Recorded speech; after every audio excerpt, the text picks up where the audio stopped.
DB लट्टी 2025 को लागि चाहिँ अनलाइन फर्म अक्टोबर 4 देखि चाहिँ नोभेम्बर 7 सम्म चाहिँ खुलेको थियो र आजको यस भिडियोमा चाहिँ म तपाईहरुलाई डिबी लट्टीको रिजल्टको बारेमा चाहिँ जानकारी गराउँदै छु र डिबी लट्टीको रिजल्ट चाहिँ कहिले प्रकाशित हुँदैछ र रिजल्ट कसरी चेक गर्न सकिन्छ भनेर चाहिँ यस भिडियो मार्फत जानकारी गराउँदै छु र तपाईहरु भिडियो अन्तिमसम्म हेर्न सक्नुहुन्छ। त्यसको लागि चाहिँ म डिबी को वेबसाइटमा आइसकेको छु। देख्न सक्नुहुन्छ इलेक्ट्रोनिक डाइभर्सिटी भिजा भनेर देख्न सक्नुहुन्छ। यहाँनेर देख्न सक्नुहुन्छ मैले जस्ट ओपन गरिसकेको छु dbprogram.state.gov भनेर तपाईहरुले पनि सर्च गर्न सक्नुहुन्छ र हेर्न सक्नुहुन्छ जस्ट 2025 को डिबी चेक भनेर स्ट्याटस भनेर देख्न सक्नुहुन्छ। डिबी 2025 डाइभर्सिटी भिजा प्रोग्राम भनेर देख्न सक्नुहुन्छ र यहाँनिर देख्न सक्नुहुन्छ यसको रिजल्ट चाहिँ 4 मे 2024 मा चाहिँ प्रकाशित हुँदैछ।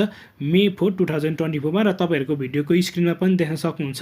नेपालीमा कन्भर्ट गरेर पनि देखाइसकेको छु। 2081 साल वैशाख 22 गते चाहिँ यसको रिजल्ट चाहिँ प्रकाशित हुँदैछ नेपाली डेटमा र यसको डिबी को फर्म चाहिँ कहिले खुलेको थियो भन्दा चाहिँ 2023 अक्टोबर 4 देखि चाहिँ नोभेम्बर 7 सम्म खुलेको थियो र अब तपाईहरुले डिबी रिजल्ट चेक गर्नको लागि चाहिँ जस्ट तपाईहरुले चाहिँ यहाँ डिबी को रिजल्ट प्रकाशित भइसकेपछि चाहिँ त्यहाँ तपाईहरुले चेक रिजल्ट भन्ने देख्न सक्नुहुन्छ र त्यसमा चेक रिजल्टमा क्लिक गरिसकेपछि चाहिँ तपाईहरु चाहिँ यहाँ कन्टिन्यू भन्ने अप्सन देख्न सक्नुहुन्छ। यो चाहिँ 2024 को रहेको छ र तपाईहरुले यसरी क्लिक गर्न सक्नुहुन्छ। क्लिक गरिसकेपछि चाहिँ तपाईहरुले देख्न सक्नुहुन्छ तपाईहरुले चाहिँ डिबी लट्टीको रिजल्ट चेक गर्नको लागि चाहिँ तपाईहरुले कन्फर्मेसन नम्बर चाहिन्छ। त्यसपछि तपाईहरुको चाहिँ आफ्नो लास्ट नेम चाहिन्छ।